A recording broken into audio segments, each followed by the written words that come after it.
A question many people around the country are asking at the moment is who's running this country? Is it your government or is it the permanent government?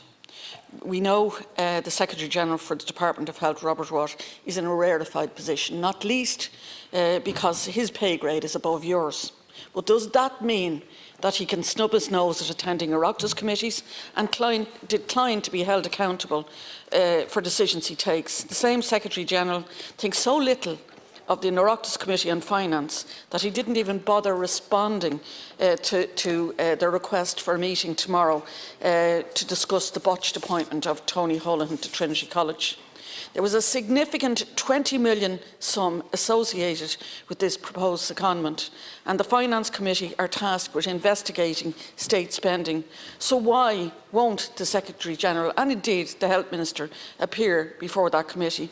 And Taoiseach, how on earth do you expect Dáil committees to have any authority in their functions and convince, for example, people in semi-state sectors or the people in the private sector to appear before them if civil servants on very high salaries refuse to do so? Who exactly is calling the shots? Well, it's certainly not your ministers. We learned yesterday in the Examiner that your colleague for Disabilities, Minister Anne Rabbitte, can't even get a meeting with HAC managers in individual CHO areas around the country. When Ms Rabbitte requested those meetings from the managers of the 9 different CHO areas, she was told it was not operationally feasible. She was contacted not just by the individual managers, but by the National Director of Community Operations, who essentially told the Minister to get back in her box. We know disability services are at a crisis, and the High Court has ruled very recently that the HSE assessment of needs for children is illegal, and the Minister can't get a 40-minute meeting once a month with HSE managers. Now, do ministers in your government have the authority over the departments that they oversee? Minister Rabbitte, to her credit, was trying to get answers to get to the root of what's causing the rot in the disability sector. We know that different CHO areas perform differently. There's a variety of reasons for that, but some perform way better than others. So it is perfectly legitimate for the Minister to seek those individual meetings. My question, Taoiseach, is who is running the country? Your government or the permanent government? Are you happy that senior civil servants are snubbing invitations to Oireachtas committees? And what are you going to do about the civil servants refusing to meet your ministry? Do elections matter? Does democracy matter? Like, who is running this country? It is really frustrating a lot of people at the moment what is happening. Thank you, Deputy. Taoiseach, please. First of all, at the end of the day, we have democracy, and it's the directly elected members of this House that pass legislation and pass the fundamental laws of the House, the basic laws that we enact on an annual sessional basis. And the power lies in this House in terms of legislation and in terms of raising issues on a time basis. Also in terms of any funding initiatives and so on, it's the elected government of the day has to sanction, as does the Oireachtas here, the estimates of various departments, and any individual proposals and so on have to go through the various procedures that are laid down, and there's no escaping that in the end of the day. And in respect of Oireachtas committees, my understanding is the Minister has not refused and has made this clear in communications with the Chair of the Finance Committee.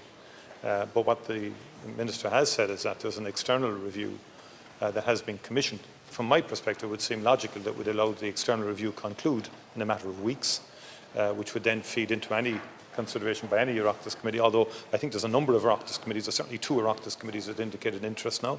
I think that's something we need to resolve. I don't actually believe that someone articulated yesterday that the same people go before 3 committees, for example, finance, health and potentially public accounts.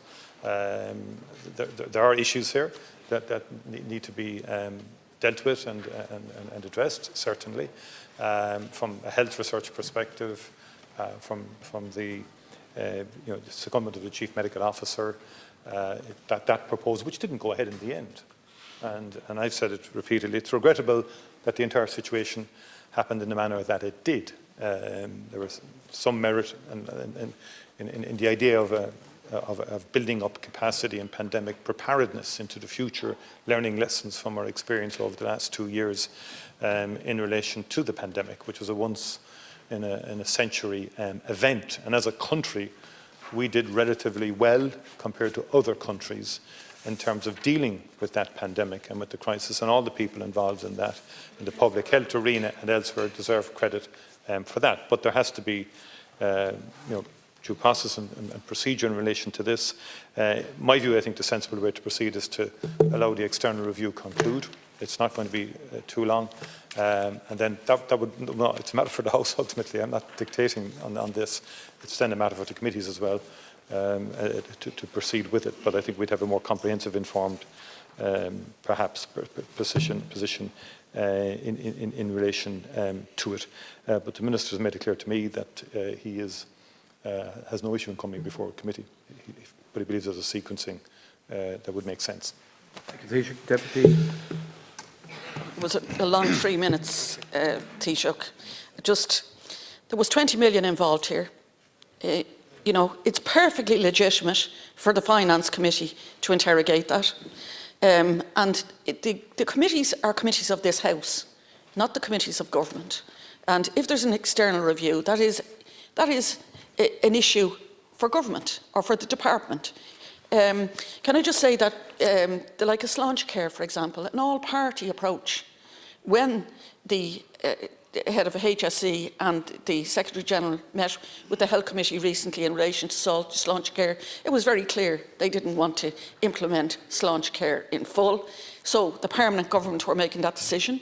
Permanent government are telling PAC, we can't have a report, we can't discuss the cost of the National Children's Hospital.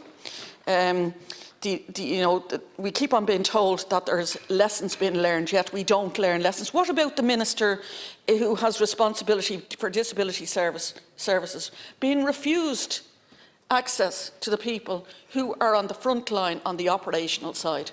You know, I know, and everyone else in this House knows that there's a very significant problem with disability services.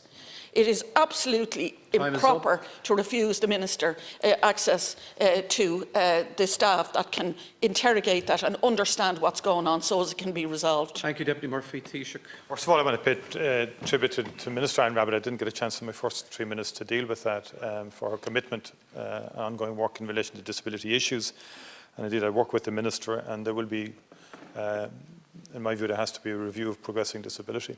And I will be meeting with the Minister and the CEO of the HSE in relation to that in a while to deal more comprehensively with disability services, because progressing disability is either overtly or inadvertently taking some resources from special schools, for example, which I don't think is an acceptable way to go. I've had this view for a long time. This progressing disability is to be fair to the HSE, has been progressing for quite a number of years under successive governments. And it is important that we evaluate that, but also work to make sure we don't dilute existing resources in existing locations as that policy has been rolled out. And that's a particular concern of Minister Rabbitte. She has met, she holds monthly meetings with all 9 HSE CHO disability managers in attendance alongside their HSE headquarters management team and so forth. But nonetheless, the Minister should always be in a position to meet any team in any location. Thank you, Taoiseach. Time is up. Across the country. And again, in relation to more broader matters, it's important to point out that issue that you relate to in terms of the government was paused.